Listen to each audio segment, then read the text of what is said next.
Good morning, everyone. It's been a little while, but welcome back to another MandoLessons Live. I am your host, Baron Collins Hill. And it's good to see so many names in the chat. Took me a second to figure out what that tune I was supposed to be playing there was, but I can't remember what it's called right now. Farewell Tryon, a great old time tune in the key of C. It's the tune of the day, so we're gonna play that tune at the end. It's a little bit crooked, so you gotta keep your ears open when we get to it. But if you haven't been here before, welcome. Let me know in the chat if this is your first time. Always great to see new faces. I see a bunch of familiar folks in the chat already, which is great, but I love it when new people chime in as well. The way these work, if you haven't been here before, is it's an hour of mostly Q&A. I love answering any questions you might have, so keep the chat running and I'll try to keep up.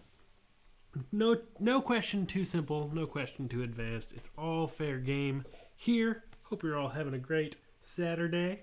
Let's see who we got. We got XD and Edward, Jim from Georgia, Mando Pirate, good to have you back from the UK. Sheldon from Minnesota, Denise from Michigan, D-Cat from New York. How are we all this fine day from Mando Pirate? I'm doing great. Woke up kind of early. Sometimes I wake up and playing that first tune and I'm kind of tired and that gets me up. But I've been up for many hours today for whatever reason. Hope you all are also well. Very rainy London, James. Hey, Brian. Salutation from Sisters, Oregon, right down the road. Haven't made it to Sisters yet, but I've heard good things. Hope to make it out there someday. Betsy in Nashville, good to have you here. For me, Mando Pirate says, or no, sorry, XD says, what time is it for everyone? For me, it is 10 a.m. I'm still waiting for somebody to chime in from when it's not Saturday. So, if it's not Saturday where you are, let me know. Evansville, Lewis, good to have you here. Oop, my phone is going off. Can't have that. Great question from Jim asking about the Patreon. So I have a Patreon page, which is a way people can support me with a small amount per month and get some perks like patron-only live streams. A quick aside from this aside is that patrons, my patron-only live stream. So if you support me at $5 a month or more, on Patreon, I do a once-a-month patron-only live stream. It's just kind of like these, except it's a little more mellow because I can actually keep up with the chat and kind of dive deeper into any questions people might have. So that's coming up tomorrow. So check your Patreon notifications for all the info on that. Or if you are interested, you can sign up now and you'll get the info for that. If you look through my past posts on Patreon. Woo, that's a lot of P's. But Jim asked to follow you on Patreon, do you need to install an app or just check emails? Mostly just check emails. Patreon will tell you when I put out a new post or a new lesson or a live stream, things like that. If you're not getting those emails, there's some amount of like settings you can go into to have it tell you, or have you tell it how often you want it to notify you and send you emails and things like that. You can subscribe and unsubscribe from emails from me. Jim, if you're not getting them, let me know. If there's anyone's having any issues with Patreon, let me know. There also is a Patreon app that I assume would also give you some kind of notifications if that's more your style. But thank you for the question. Moving on, we got Sheldon, High Noon in Minnesota. Is that Minnesota? I get all the M's mixed up. The only one I know is ME because I'm from Maine. Good morning from Vancouver Island, BC. Good to have you here, Sherry. Uncle Bobby, Woody. It says long sleeves, chilly in Oregon. It was a little chilly this morning.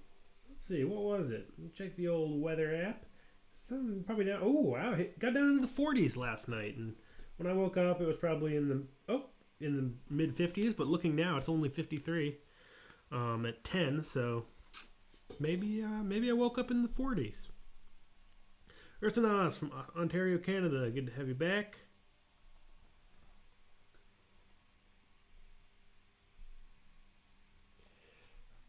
Alex, I love this place. I also love this place. It's great hanging out with you all every Saturday. Lewis says, starting off with the new A4. Yep, this is a recent acquisition. It's popped up in a live stream and will pop up in lessons at some point. But an LS A4, about the same age as my A5. Just got the oval holes from 2010. My main mandolin that you see every week is from 2009. So I'm getting to know this thing. Had it a couple weeks now. Over 100 to Chile. Yeah, we get it all here in Oregon. Lawrence, Kansas. Brienne, good to have you here. The what I think of as the hometown of Mandolin Cafe and a hub for all things mandolin, because the guy who runs Mandolin Cafe is also from Lawrence.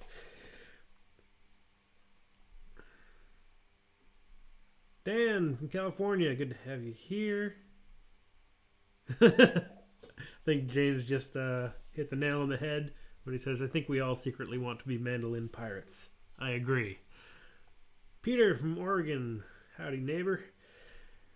North Carolina, Billy and the Kids Bluegrass.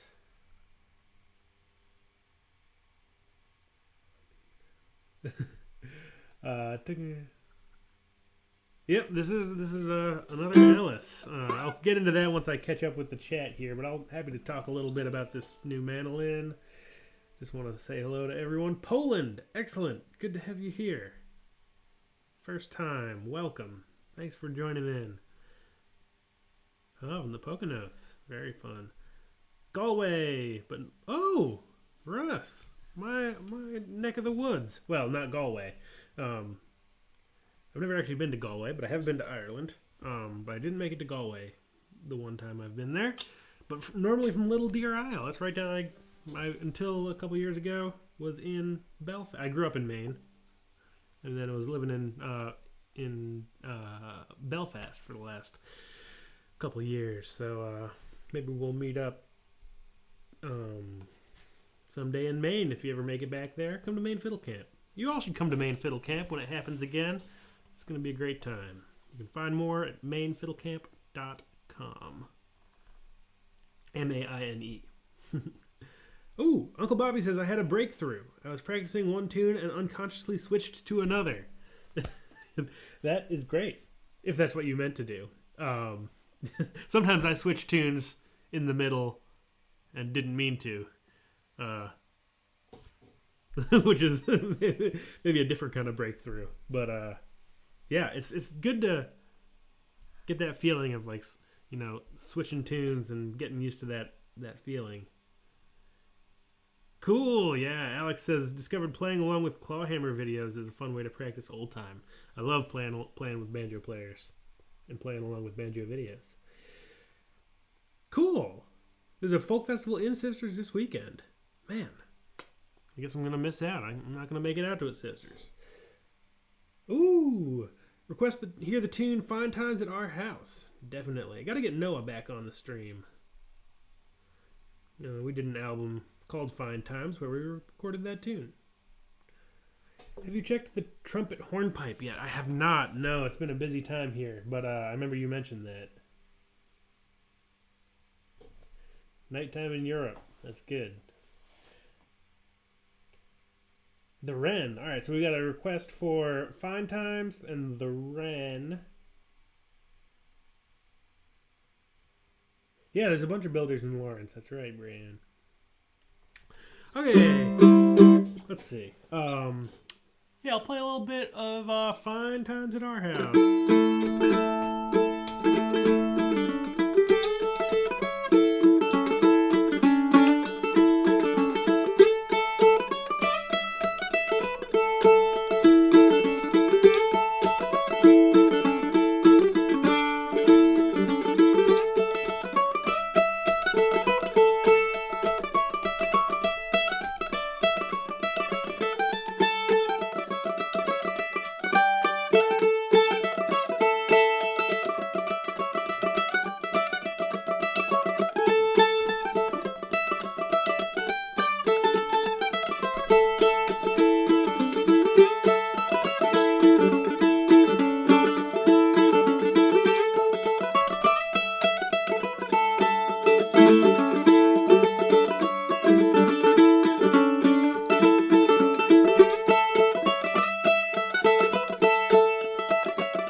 And a little bit of Fine Times at Our House. A very groovy little tune in A Mixolydian.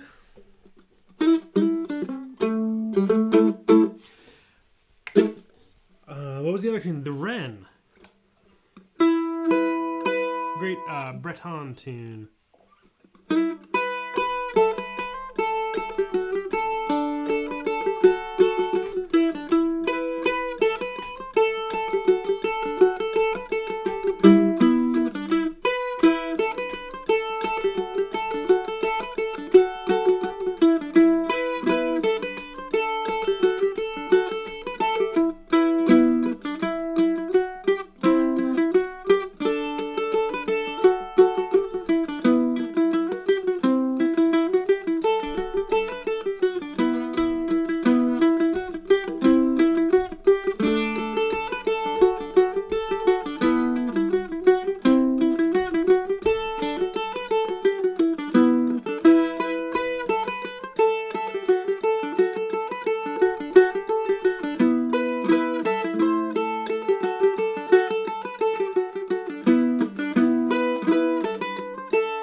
There's a question in here. Okay, got a bunch of stuff rolling in. Great. Let's see.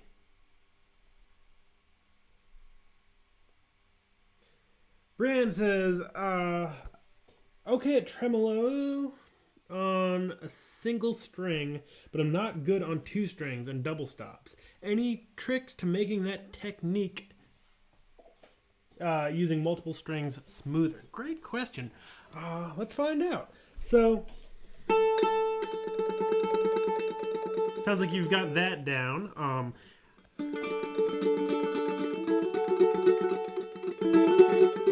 Maybe the thing to do, and I'm just kind of like, I don't know, I'm just kind of making stuff up as I go along here. I think maybe you can use the same idea that I kind of generally think about when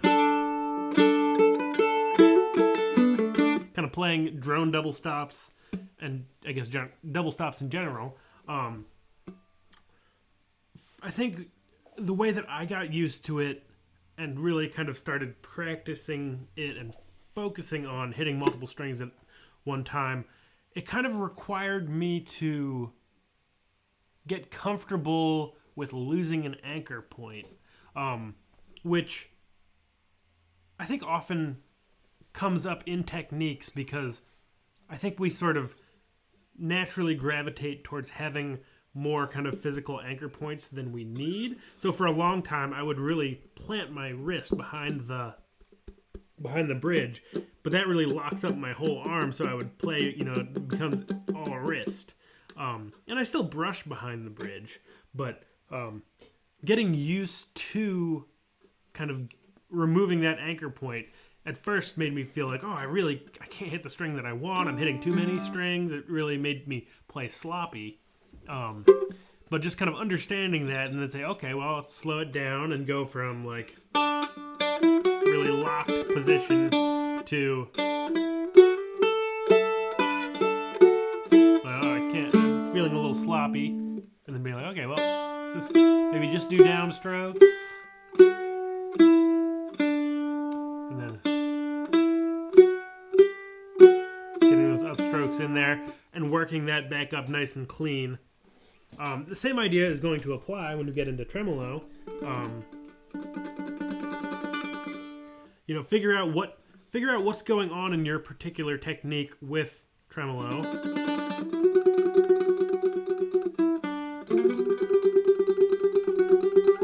And then maybe just work on combining a little bit of kind of noodling on one string. You can just start with, let's say, the D and A strings. you're gonna have to like kind of loosen up your hand a little bit and widen out. You know, you're going from this to this. And then maybe just noodle around on that D string. Just try to stay as relaxed as possible.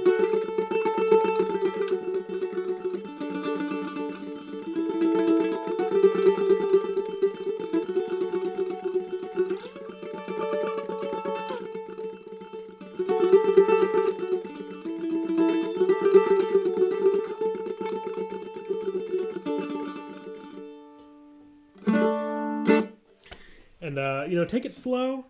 Really focus in on your right hand as much as you can and see what happens from there. And, you know, just, I think as long as you're kind of focused on kind of what you've got going on in your general tremolo technique and then figuring out how can I widen out that move and still make it smooth, and practice focusing on that specifically and just spending some time with open strings.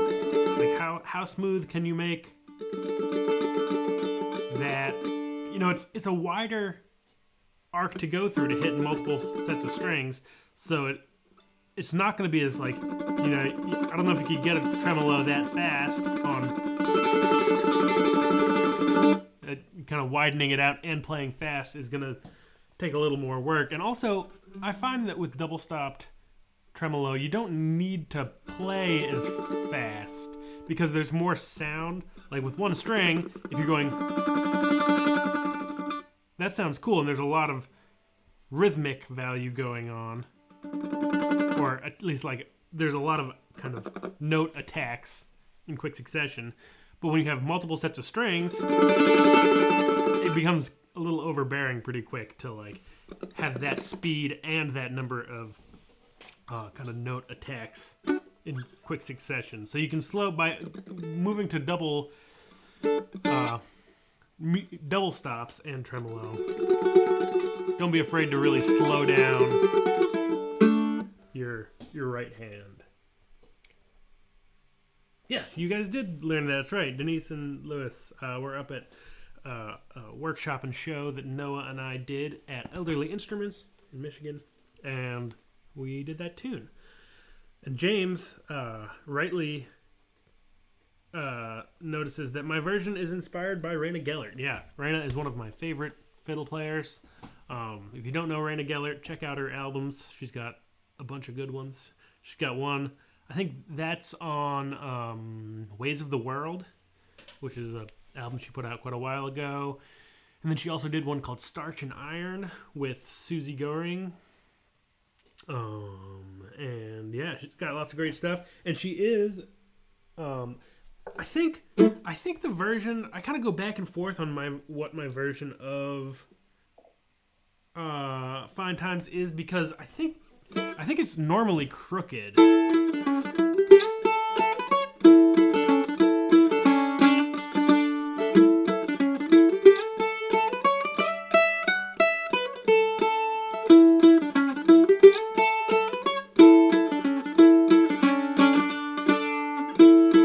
Just got a little bit of a pause kind of halfway through the A part that I sometimes play and sometimes don't. I think we straightened it out on the album, but I can't remember. But yeah, Raina does a bunch of great live stream lessons that you can sign up for. I know she posts about them on Instagram. If you look her up there, I learned a great tune at the beginning of the pandemic from one of her live streams. Can't remember what it was. Where?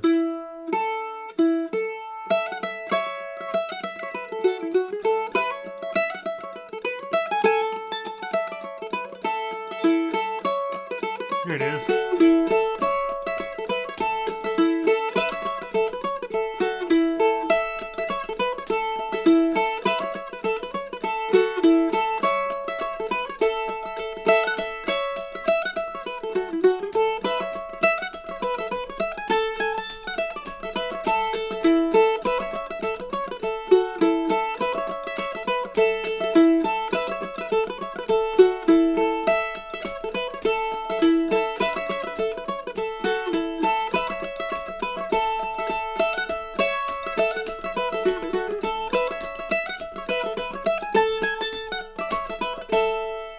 Can't remember what it's called off the top of my head. Something about Richmond, maybe? Can't remember. Anyway, I'll try to remember that name of that tune. But I learned that from one of Rana's awesome online lessons one time. Even if you don't need to be a fiddle player. Even if you play fiddle, definitely check her out. If you don't, play along on a mandolin. It's the glory of the glory of. Sorry, I totally lost my train of thought there.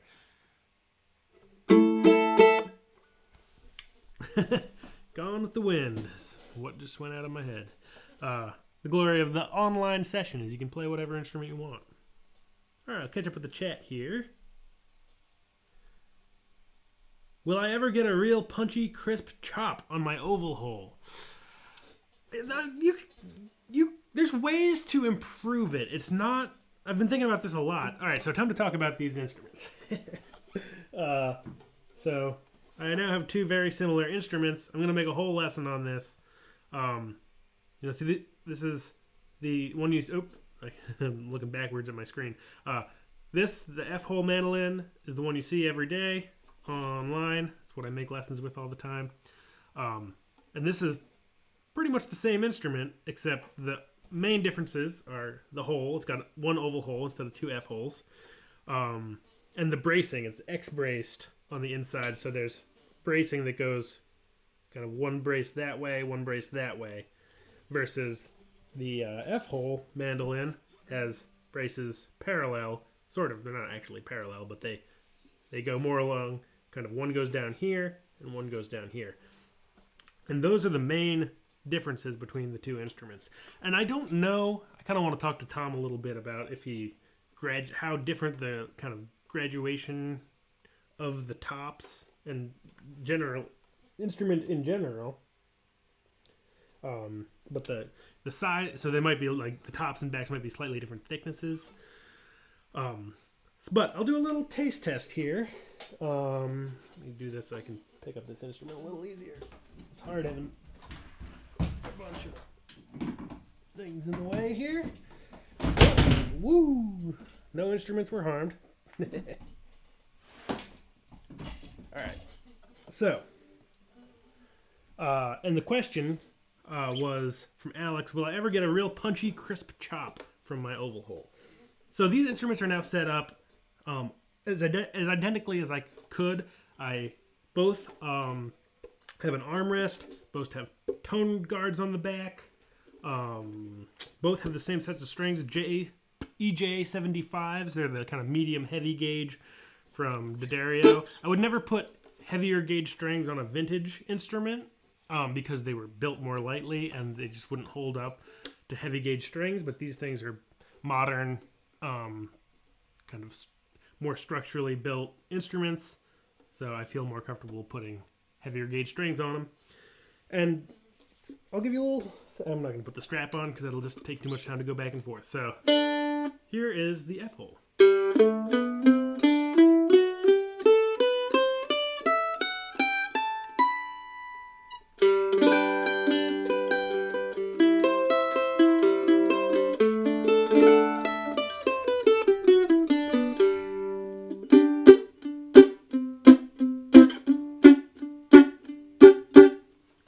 And here's the oval.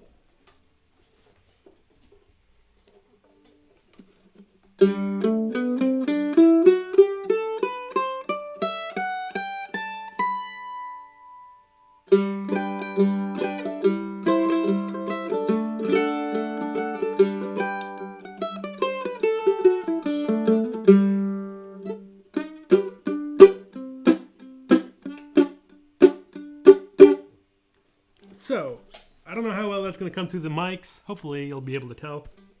I'll give you my thoughts. I'm going to make a video on this. So the question kind of was like, am I ever going to get that real punchy, crisp chop out of the oval hole? I think it depends on the instrument to some extent. I think, with a modern oval hole, I found that a couple things helped. Putting on slightly heavier strings gave it a little more ability to kind of withstand. I play pretty heavy with my right hand. a strong-armed right-hand style. So I push into the strings pretty hard. So I try to if the instrument can hold up to it, I put on heavier gauge strings, so they kind of fight me back a little bit more, and I don't kind of overpower the instrument. Another thing, I made a lesson on this in the past, but I do have these. I think this is a very slight thing, but these little grommets that mute that sound, and also on the headstock, mute that sound. That can help just kind of focus the harmonics of the instrument. So when you play a chord, it stops here. It stops all the other parts of the strings from ringing sympathetically. So this thing has an okay chop, but it definitely doesn't have that classic. There's a certain note. Yeah, I'll just do a little bit of chopping here.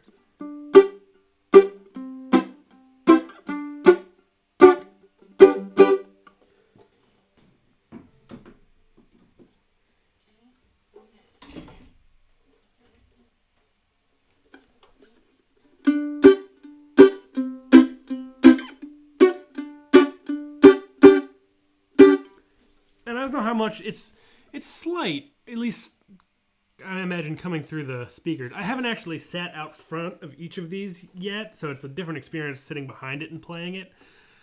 I'm really excited to kind of make a good YouTube comparison so I can actually listen back myself.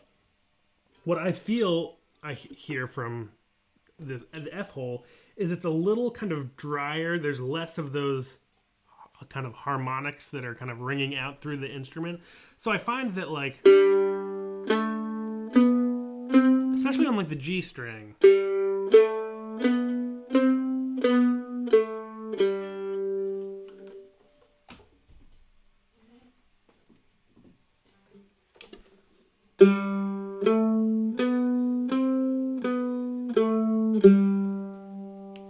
it's a little, the F hole has a little more kind of fundamental note value to it. Well, I feel like this one's got more overtone, so it's, in a way, it's a little like richer of a sound, which is nice because it's got a little more maybe character. I don't know. It's so hard to talk about tone, but I feel like this mandolin has more interesting character in single notes, whereas the F hole mandolin is a little more just like, here's the G, this is like the note that you get, not so much interested in the overtones.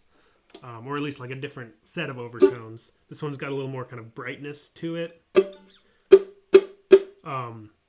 And I think where the F-hole excels, the F-hole mandolin excels is in kind of that chop, that focus. It's going to project a little more. It's a little more just, it's got that, you had a good punchy, kind of crisp sound. Where the oval hole, if you chop on it, it's got so many kind of rich overtones that it doesn't quite sound the same. That's at least my thoughts at this point. JM says, every time I try to play Shebake Shemore, I end up playing Cosmo's Flight. Yeah, I have to play the end of Shebake Shemore to remember how it starts. I'm the same way. Often, even if you don't hear me do it, a lot of times I'll like kind of run a melody in my head.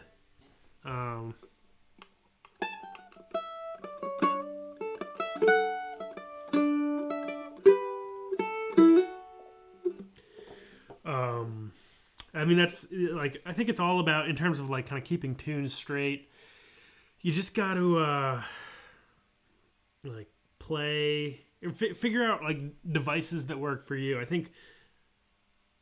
I don't know exactly how I process it in my brain. I think a lot of my ability to kind of retain tunes and recall like the melody of the tune and like the name comes from kind of root repetition. I'm generally not a fan of like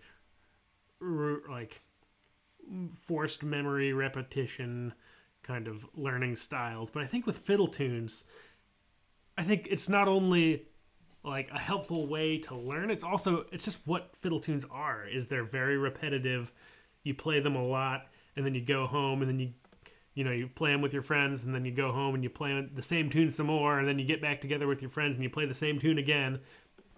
You know, it's not, in my mind, like kind of social fiddle music is really more about, you know, kind of enjoyment and comfort and the fact that you do have a shared repertoire of tunes. So kind of playing the same stuff over and over and like connecting the name of like, okay, Shebang Shmore goes like this.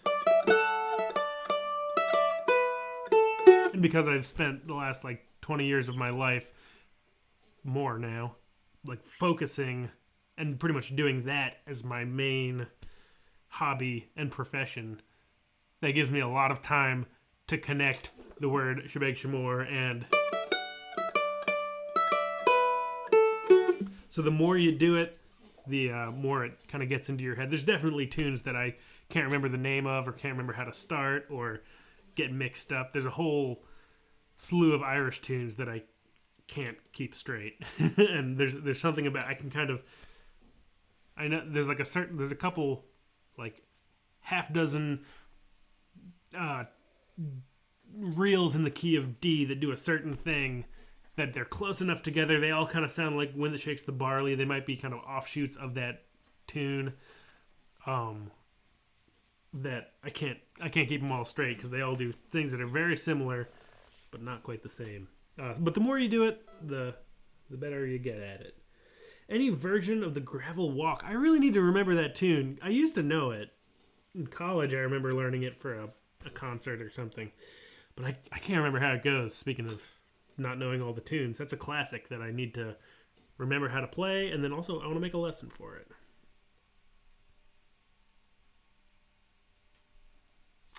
Dan says the A4 sounds open, warm, with increased volume. Yeah, I'm curious to kind of see how the volume comes through on recordings.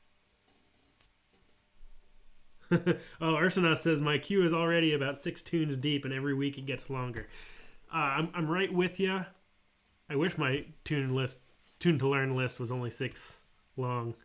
I think in general, it's very common to have a tune list. I mean, it's good that your tune list is getting longer because it means there's more tunes to learn. It'd be sad if we just learned them all. I was like, well, yep, I know all the tunes now. What's next? My tune list is like 6 pages long. Single spaced, 2 columns.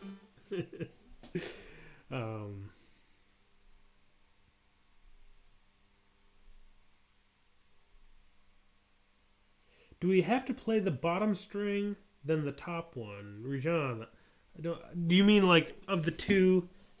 Are you saying like when you're playing, are you hitting just one string or both? I think of, if that's your question, if not, definitely let me know what you're talking about. But in general, when people ask this question, I think they're talking about like, we call this the G string, but there's 2. Which one am I hitting? I think of them as one big string, so I go through both of them most of the time. But if you do just hit one, you know, if you're really delicate with it, it makes the other string right next to it ring as if you played it anyway. So in general, I don't think about it. I think having a nice follow through the string is a good habit to get into. But mostly just play and don't worry about whether you're hitting one or both strings at any given time. That definitely helps too. Sherry, so we're back on Tremolo. Says I turn my pick slightly to the side so it doesn't get caught in between the strings, but more glides over them. Yeah, and that's something that I talk about in general in like my beginner series and like proper technique. Everybody does it a little different, but if you're playing with the neck very like parallel to the floor, and your pick is also in that orientation, you get a lot of kind of, it's harder to get through the strings. So the way I adjust this is by tipping the mandolin, but the pick stays parallel to the floor. Cuts down on pick noise and makes this pick glide through the strings a little easier. Versus... so that can definitely help smooth out tremolo a lot as well. Good point, Sherry.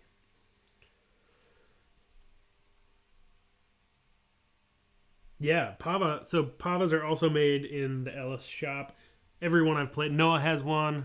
I had one for a little while from a friend, and they're very cool. Those Pavas are amazing. Yeah, everything that comes out of there, out of that shop in Austin, Texas, I'm a huge fan of. They're doing great work down there. Everybody involved.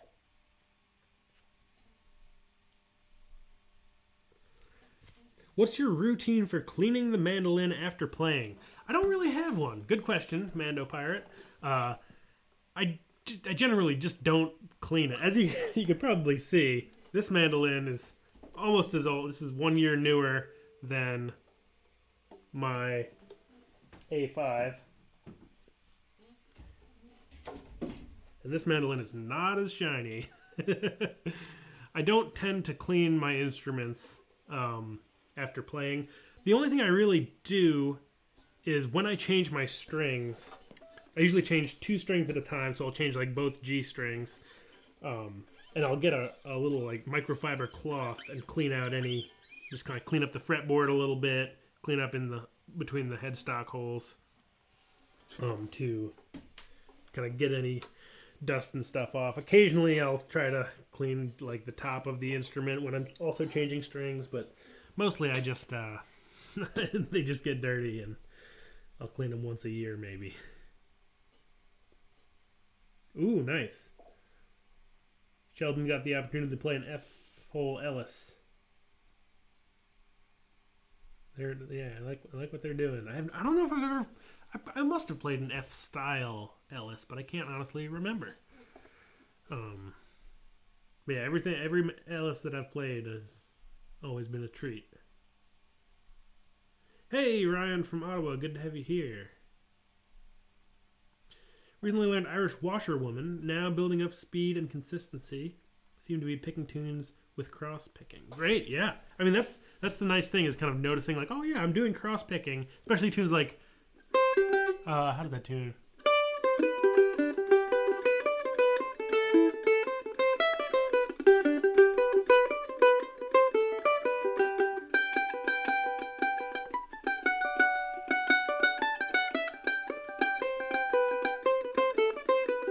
Where there's a lot of kind of string changes, that's a good opportunity to kind of notice when cross picking is appropriate and getting into it. So that's great. Glad to hear you're enjoying that tune. Great excuse to buy an F-hole. Oops. What happened here? Chat's acting up. Joe, good to have you here. Better late than never, that's what I always say. Axel from Taiwan, good to have you here. Glad you're enjoying the lessons.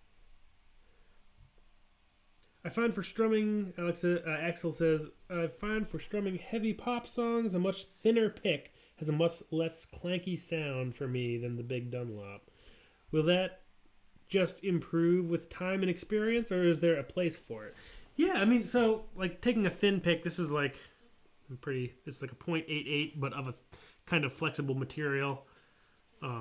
So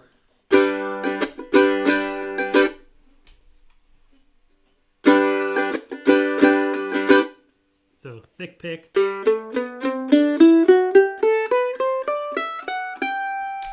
Thin.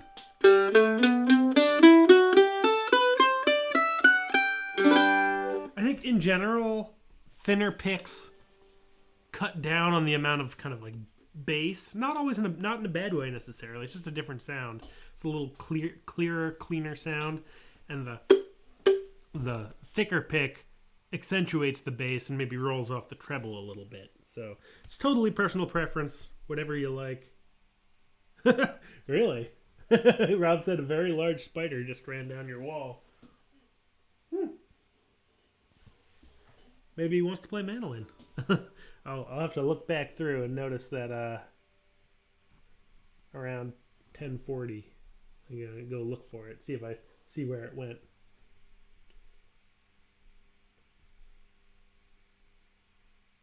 Hey! Oh wait, 1:30. So maybe the reason. So Betsy asked what time it is, Axel, because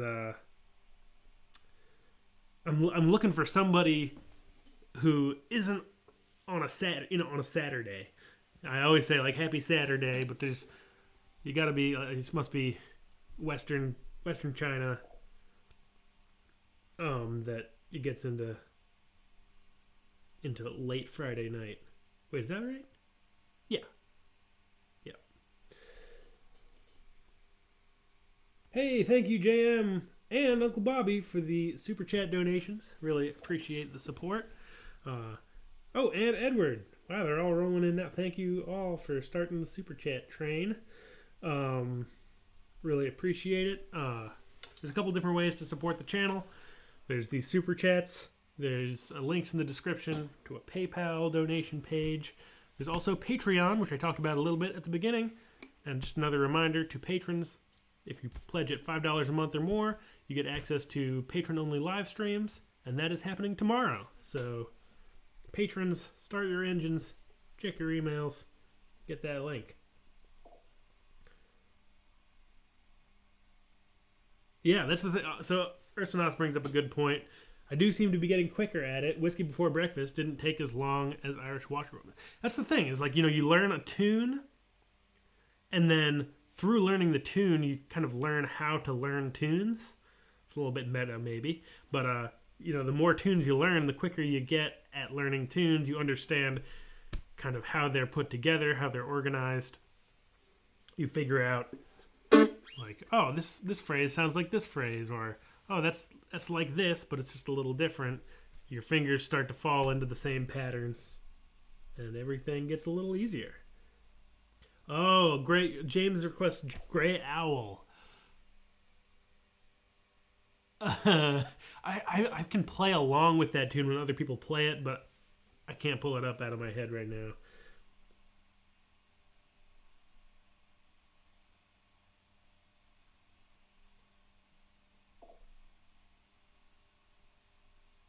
Oh wait, unless it's 1:30, is it 1:30 Sunday? I was still thinking about the time zone. No, because it must be, if you're in Taiwan, it must be back. Is that right? I don't know how time works. I don't know how anything works. I'm just a mandolin player. But is it 1:30 on Saturday or is it 1:30 on Sunday? Because it can't be 1:30 Friday.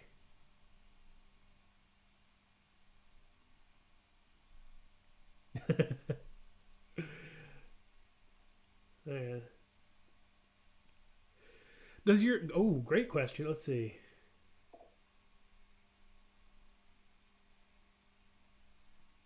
Where did it go?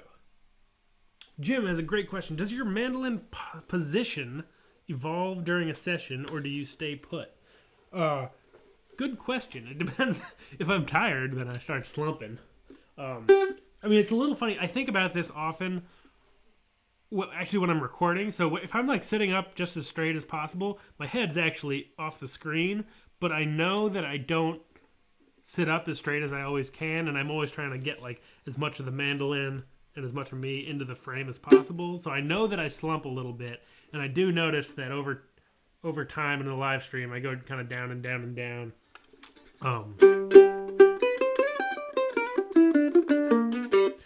And I think in general, I aim to have a really consistent kind of posture and mandolin angle and things like that. That's part of why I kind of hold my mandolin a little higher. It's above my legs. It's not resting on my legs, so that when I stand up, it makes it seem like I have really short legs if that is standing up. But if I'm standing up, then the mandolin doesn't change because it wasn't sitting on my legs. Like if it was sitting on my legs and then I stood up, the mandolin actually shifts on my body and in my posture. So I think I aim to have a really consistent technique, but I definitely slump and get bad habits as the night wears on.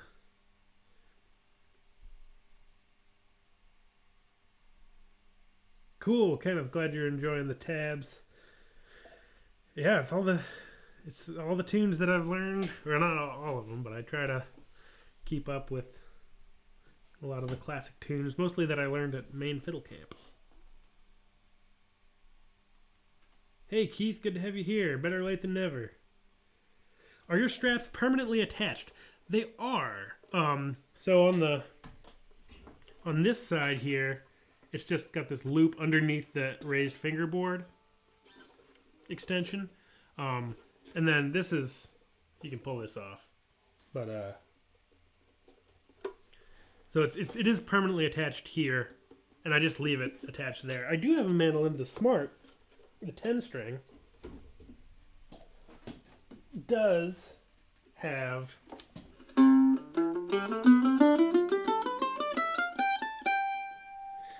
it does have a kind of a neck heel strap, which is a little uncommon on an instrument. Maybe because it's a mandola, it's a little bigger. There's a little more space to do that. But I like that pretty well. I don't really care all that much. I also used to put a strap around here, and I still do that if the mandolin doesn't have kind of a raised extension. If it doesn't have this raised fingerboard extension, you can't get a strap underneath it. So on like old Gibsons, I will put the strap underneath the headstock here, which also permanently attaches. So I do tend to play with a strap most of the time, and sometimes I'll sit around and...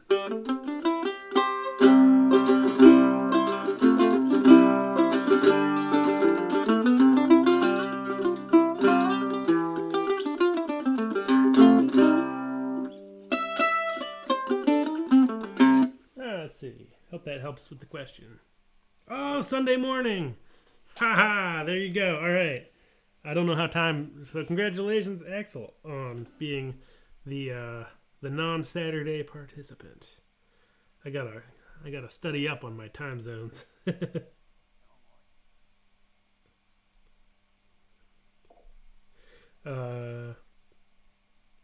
Tortex makes some great triangle picks in all thicknesses. The material makes a crisp, lighter tone, less thumpy than the thick style. Are those like the Ultex, like the kind of yellowy, almost see-through, but not quite, kind of opaque-y ones? I used those for a long time. Is that Tortex? I think it's Tortex, but then it's like the Ultex style. And then, yeah, there's lots of... I think one of the best things you can do for your... sound is, and kind of figure out what you like out of a pick, is just, you don't need to worry about material at first. Just get a bunch of different, like, you know, like these picks that I use mostly on guitar, they're like 10 cents a piece, or like if you go to a music store, they're like maybe 50 cents. They're extremely cheap. So just get a bunch of different like shapes. Go to a music store that's got the little pick display. Grab a handful of, like, you know, some thick ones, some thin ones, some big triangles, some regular guitar shaped picks. See what you like, and that's a great way just to get some experience. Joe, thank you for the 20 cents per sheet music. What is that? 50, you know, 50 tunes, or you have 50 pieces of my sheet music. I like that. I appreciate the support, and also from Ryan. Thank you very much.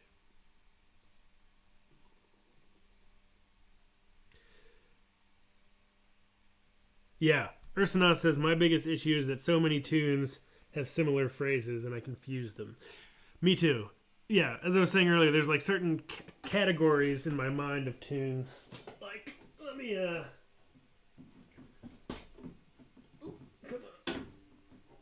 doesn't want to go back in. I'll put it over here. There's a bunch of tunes. So like Wind That Shakes the Barley.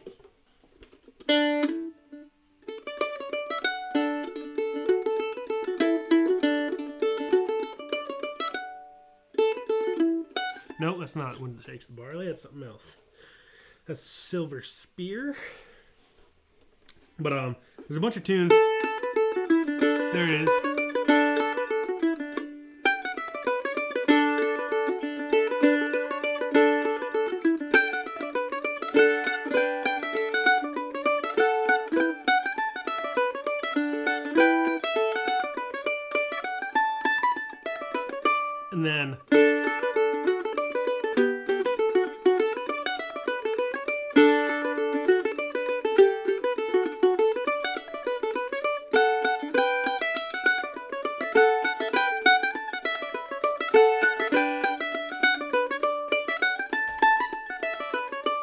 then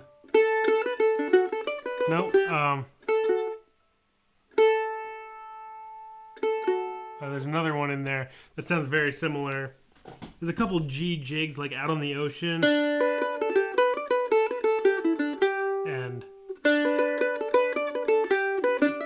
Old Favorite. Very similar in my brain. It's all part of the fun. Do you play Farewell to Aaron? I do not. I wish I did. It's a beautiful tune. Oh, that's good. It's a good way to remember it. It's just 12 hours from Eastern time. I can remember that. Thank you, Dan, for the super chat as well. That's right. The date line is in the date line. That's what I need to remember. See, I come on here thinking I'm gonna be talking about mandolins. Instead, I'm learning facts about time zones. Cool. Yeah. Mandolin Pirate. Shoot me the. I like Discord. I'm not in there. Not on there very much, but I do like Discord. So yeah, send me a link.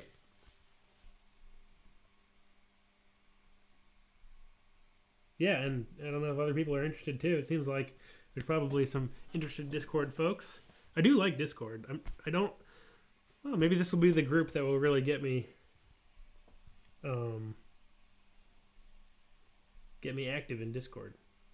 Would be honored to be a member. What's the play along tune today? Oh yeah, we're getting to the end of the hour. So it is Farewell Tryon, a great old time tune in the key of C. 3 parts, a little bit crooked, but let's get to that. I'll catch up with these last questions here, and then let's get your mandolin out, get tuned up, and we'll play a little Farewell Tryon.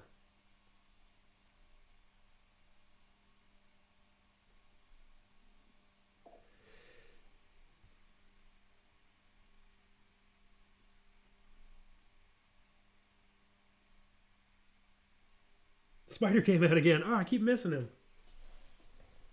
All right, I gotta go back through the 1055 spider sighting.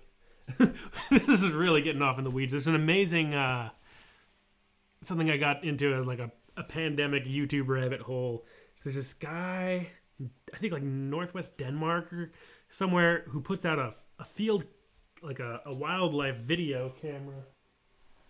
I'm starting to think I'm seeing it now. Out in the woods, and it gets all this amazing wildlife footage, and it's just always on. It's been streaming for months nonstop, and there's always people in the chat sort of saying like, oh, like at such and such time there's this crazy thing called raccoon dogs that are like an invasive species. I can't remember the link. If you look up, how would you find it? I don't know. If you look like 24-hour wildlife cam Denmark, but it just makes me feel like I'm in one of those with the spider on the wall.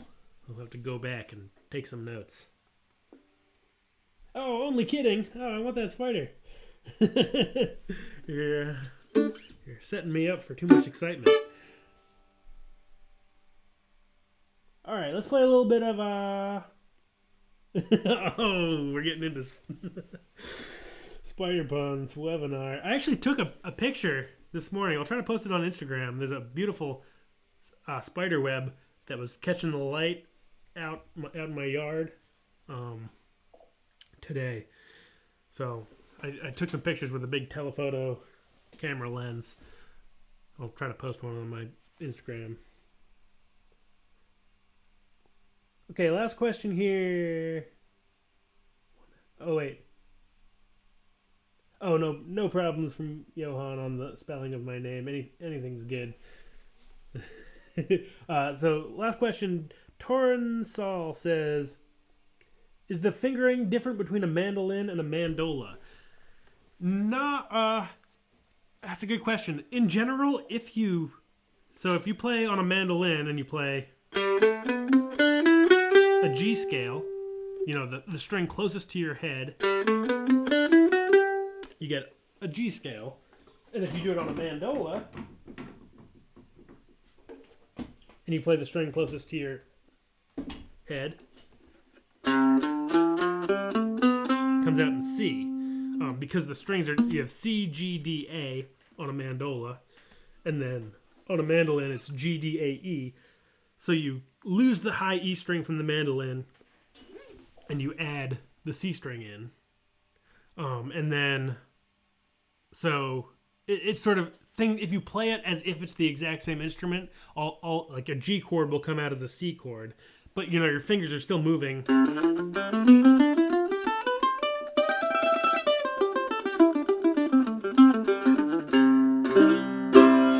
But then you do that same sort of thing on a mandolin, and what was in C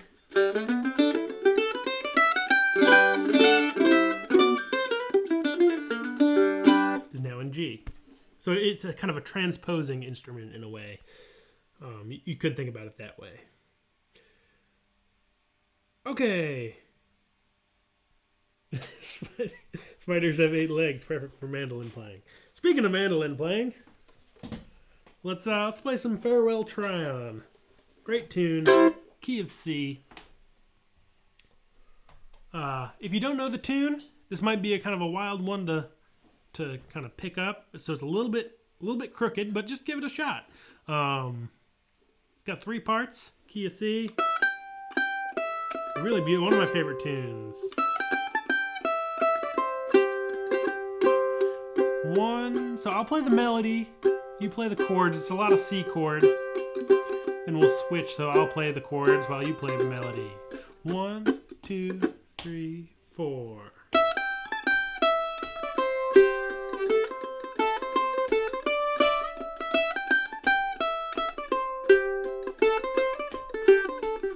A2.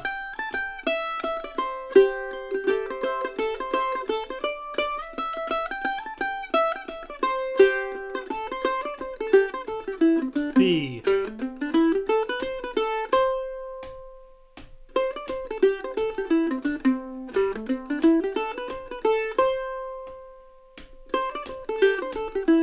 C.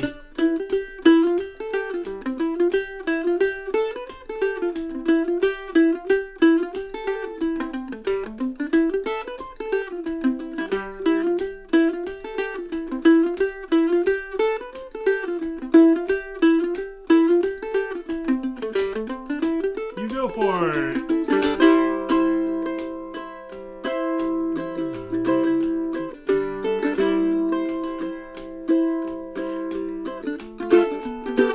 A2.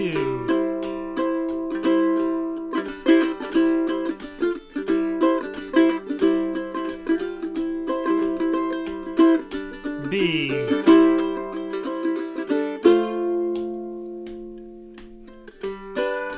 B2.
Farewell Tryon.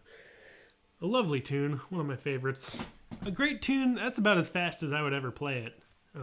You know, I think it's got so much space in it that it's nice to kind of take it chill.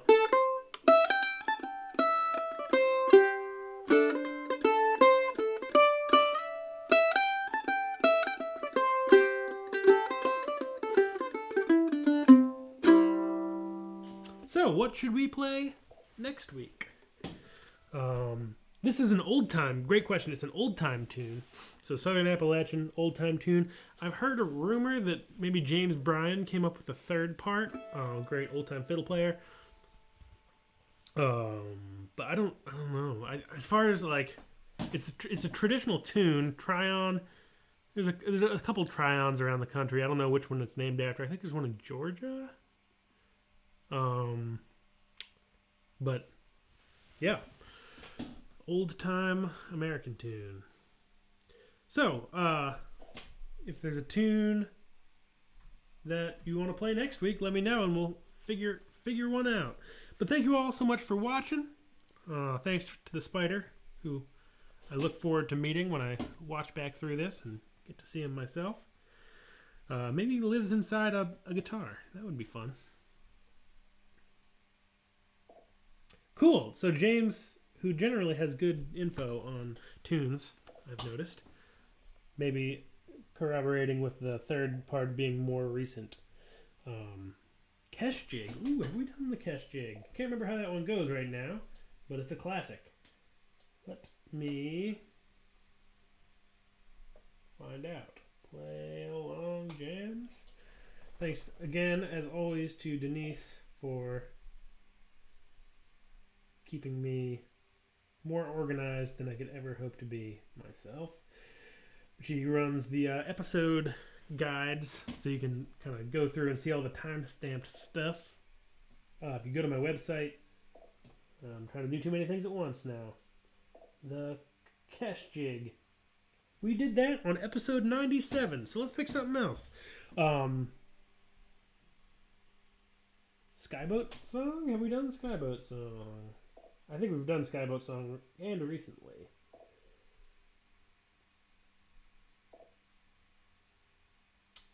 Is it the Skyboat song?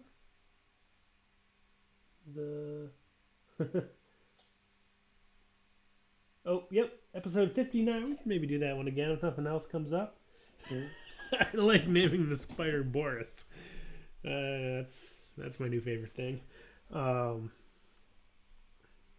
Swallowtail. We done Swallowtail jig. So many jigs.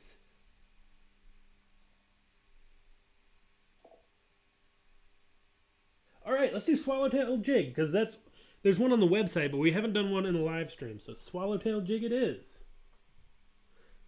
Ooh, Real Dependu. Now we're talking. Wish I could remember that one. And Jig Simple. Great Quebec tunes. I'm going to play some Quebec tunes with a friend this afternoon. So thank you all so much for tuning in. Hope you had a good time. Have a great rest of your weekend. Patrons, I will see you tomorrow. Thanks for the support, everyone, and the super chats and the PayPal donations and however, maybe some merch. Go get yourself a MandoLessons. Ooh, I got tons of coffee left today. MandoLessons mug. All the links in the description. Not required, but greatly appreciated.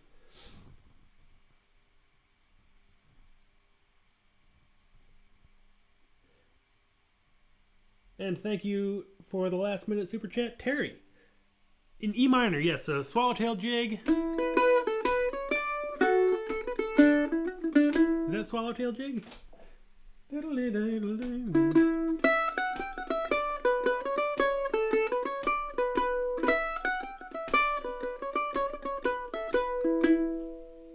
Is that Swallowtail jig? Oh no. Anyway. I think that's Swallowtail jig. Or is it? Nope, that's... don't take my word for what Swallowtail jig is right now. It's the end of the hour and my brain is fried. So farewell from Boris and myself. See you all soon. Thanks so much. Have a good weekend.